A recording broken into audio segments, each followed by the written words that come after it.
When you say you support the troops, do you mean it? Hi, this is Lou Diamond Phillips for the Veterans of Foreign Wars. Every day, more service members are coming home from combat. In many cases, they return to no job, no money, and a lifetime of stress.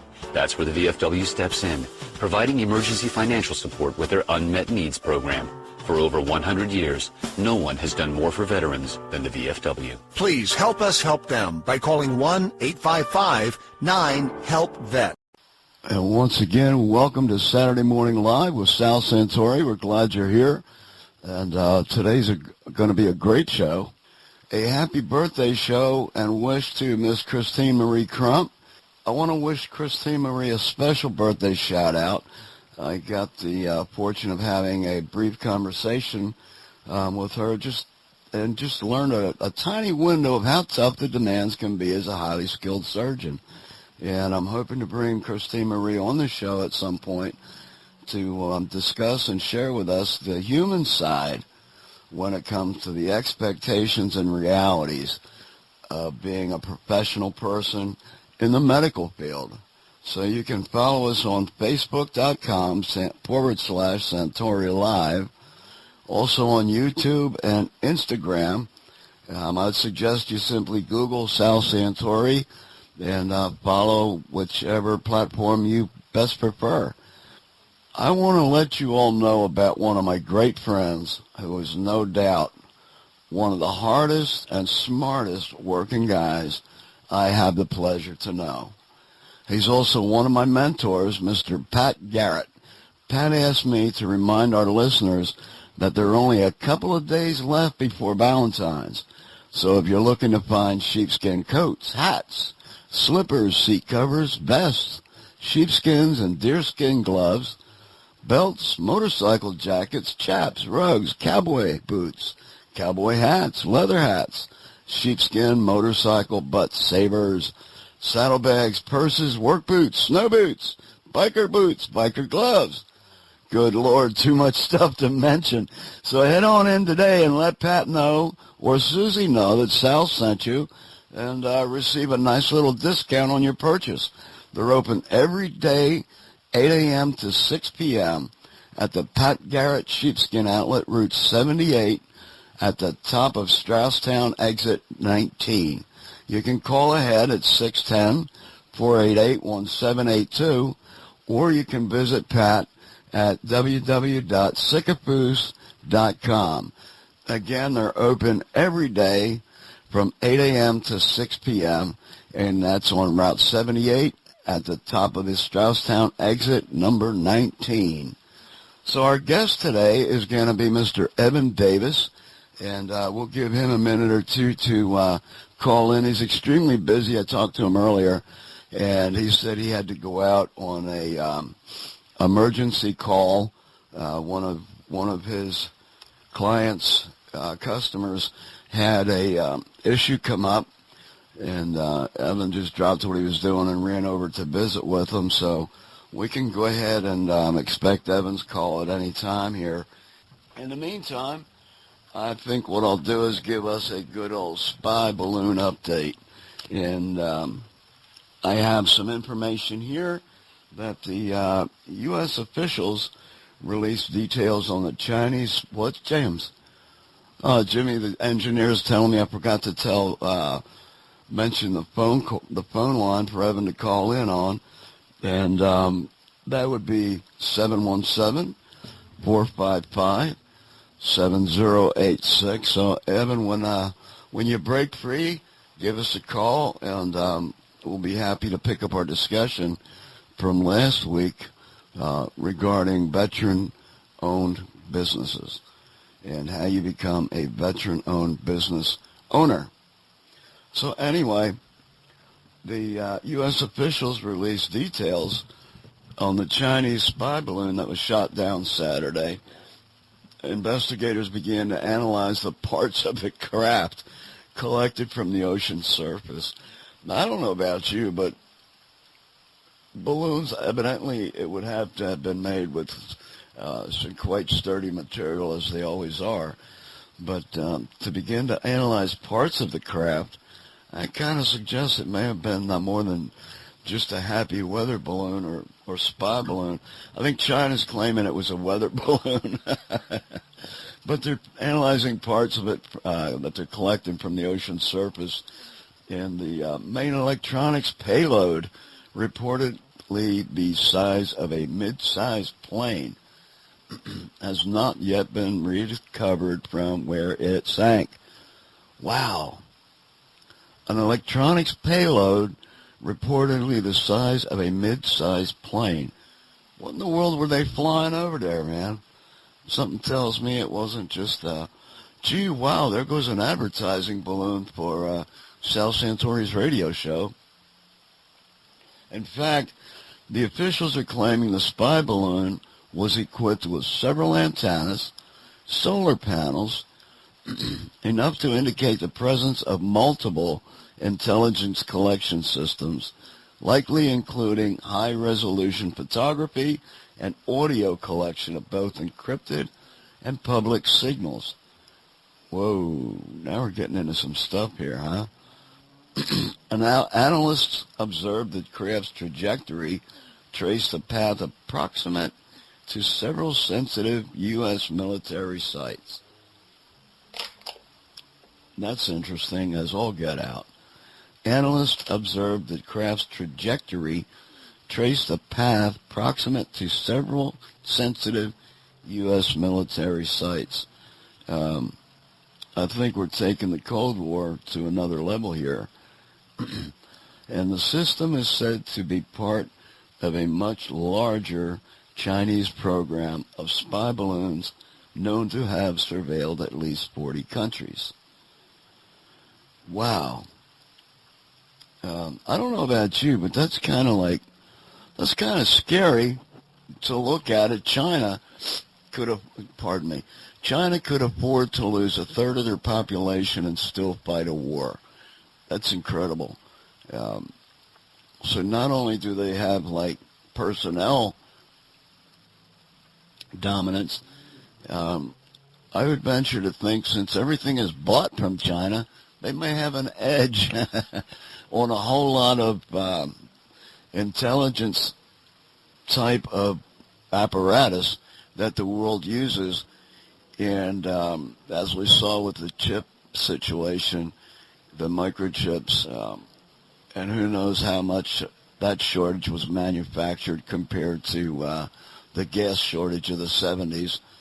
So my point being, it really wouldn't take much for China to upset the apple cart and shorten the supply to increase their odds, kind of give them the edge there. So I am just blown away that this system is said to be part of a much larger Chinese program of spy balloons known to have surveilled at least 40 countries. 40 countries? Let me read this again. The officials claimed that the spy balloon was equipped with several antennas and solar panels, enough to indicate, my first day with my new tongue, I'm getting better with it though, enough to indicate the presence of multiple intelligence collecting systems, likely including high-resolution photography.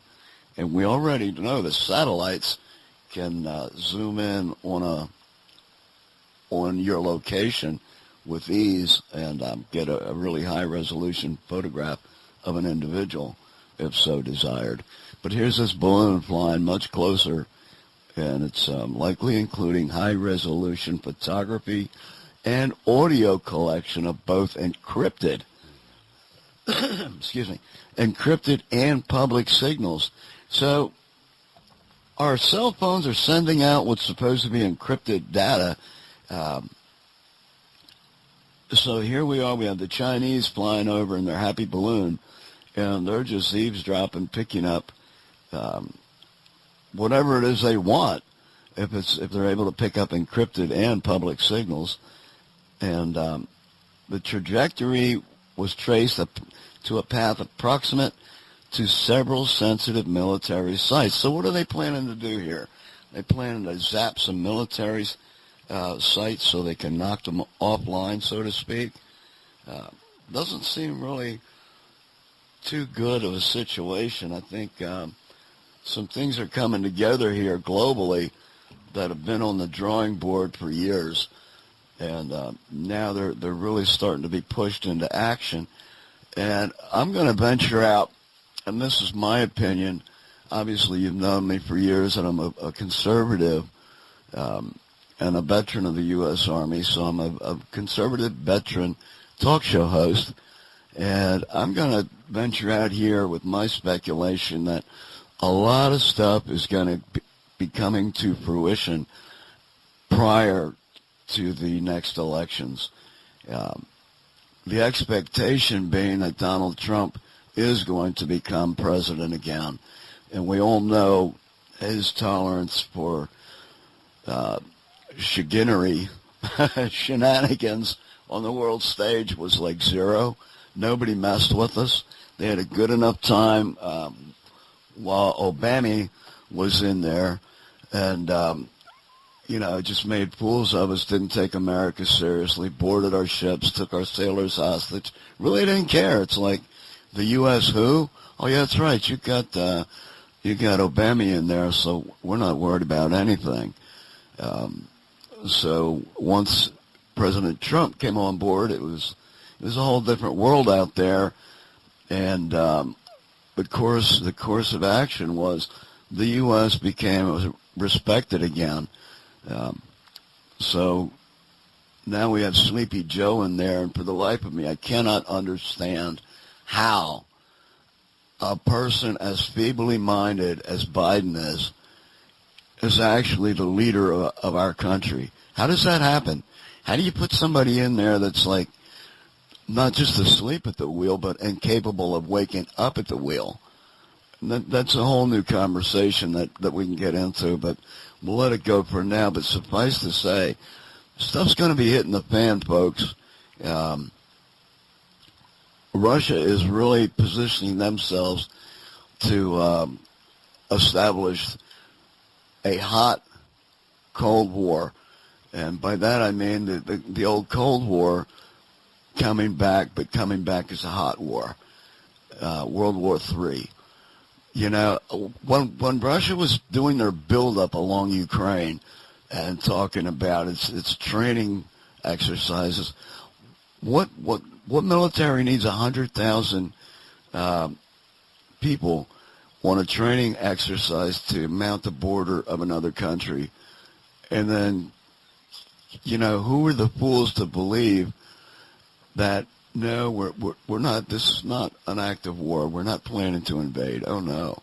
I mean, come on, be serious. And then when the invasion did begin, everybody acted surprised. It's like, really?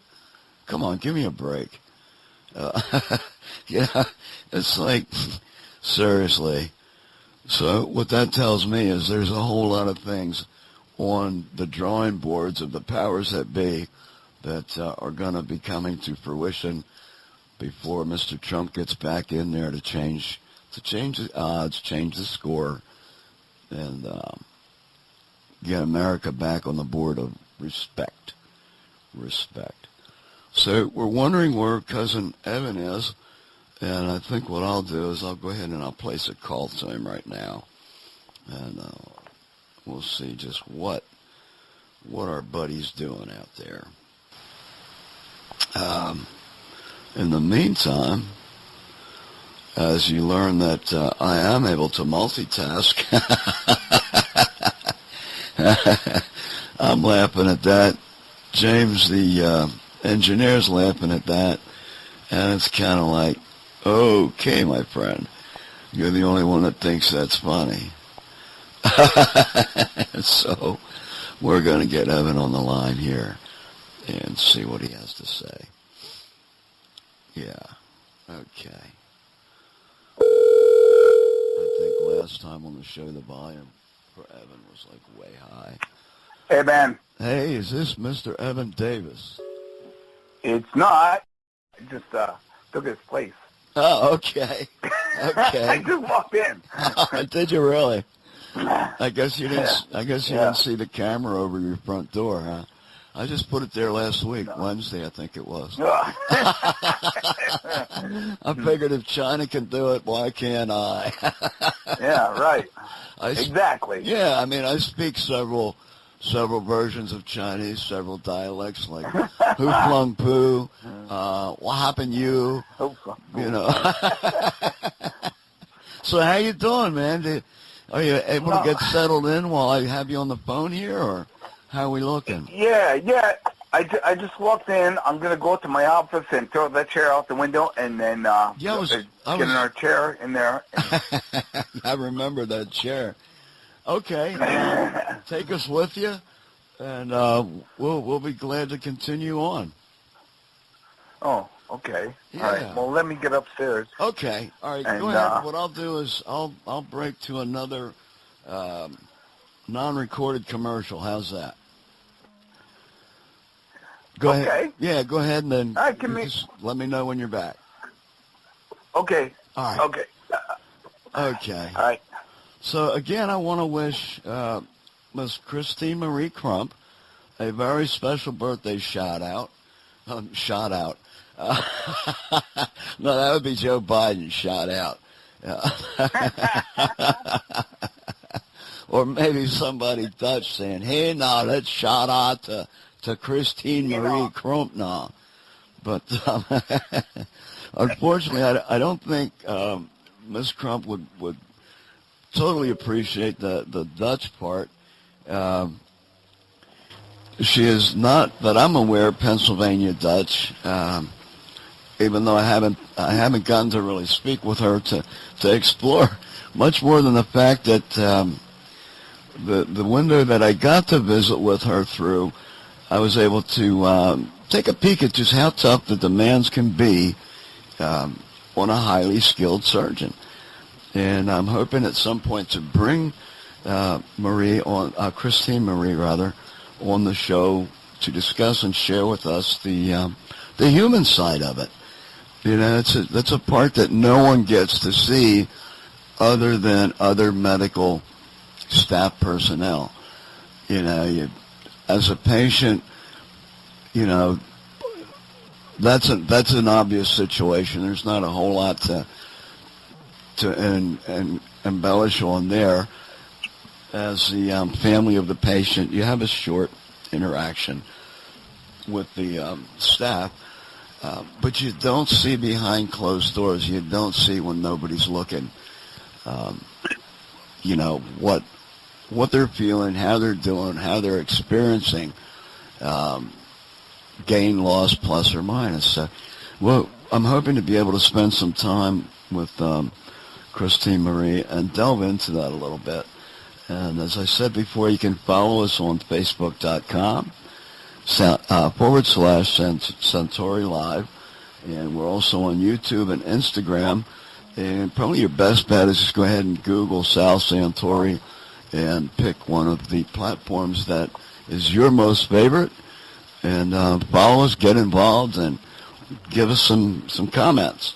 In fact, one of the comments that I'm going to set myself up for here is, it's been suggested by some folks sending emails in that we might want to do some video along with the show and kind of like a podcast kind of thing. So I'm contemplating that now. I was real happy just doing radio because all my friends have been telling me for years now that I have the perfect radio face. You know, it's like, wow, okay, great, we'll stick to what we know.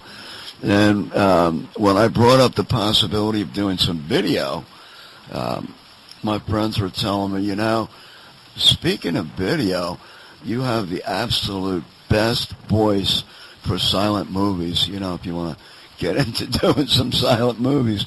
So I'm not really sure what I'm being told here.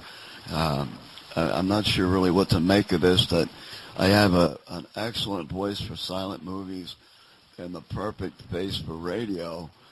So I'm not sure what the obvious is here. But we'll go ahead and welcome Evan to the show once again. And I think, Evan, have you retired that chair of many squeaks. It's on fire as we speak. Okay. That's great. That's great. The chair's on fire for the Sal Santori show.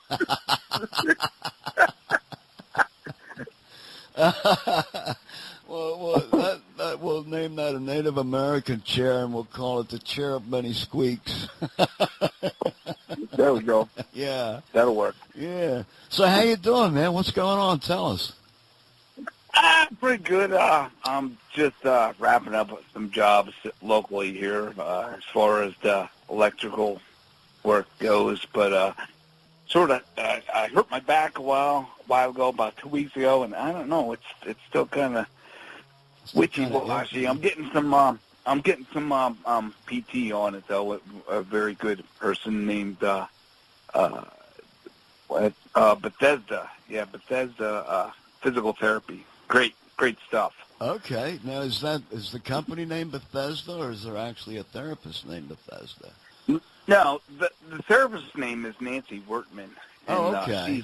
She works out of a little store up here, a little shopping mall up here in Cressona. Oh, okay. Okay. Yeah. So yeah. Well, cool. Pretty convenient for me. Yeah. I was glad. Something. I was glad. I was glad this morning that you gave me a heads up that you had to run out to a customer who had an emergency situation. So I totally forgot about your back, but you left me a message that you had to run out this morning, and that was a pretty noble thing, especially in view of the fact that your back is messed up. But, so yeah, we want to kind of put that as a hey, thank you, bud. Thank you, way to go, Evan, for taking care of your customers like that. But so we're glad to know somebody's in better shape, and now you're back. Yeah. All right. Yeah, it's getting better. It's getting better. It's just going to take a couple weeks, a couple days, a couple weeks. I don't know, something like that. Yeah. Yeah. Well, I guess what we want to kind of do, we've got about 5 minutes or so left on the show. But I was thinking we might want to see if we can't pick up a little bit of what we were talking about last time, the process for a veteran who is also a business owner to go through the process to become recognized by the federal government as a veteran-owned business, which that in itself lends to some preferential treatment that I think is pretty apropos.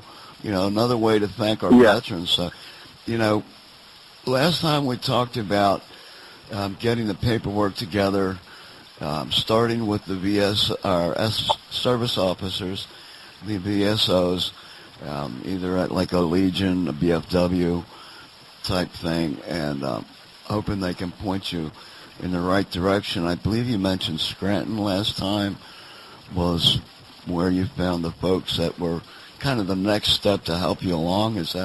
Am I right so far? He did a tremendous job for me.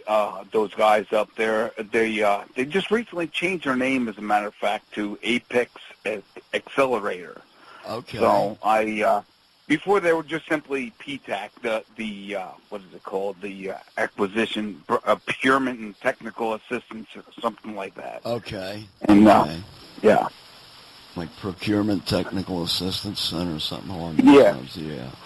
Okay. Yeah, something like that. So how exactly did they help you? What was their role?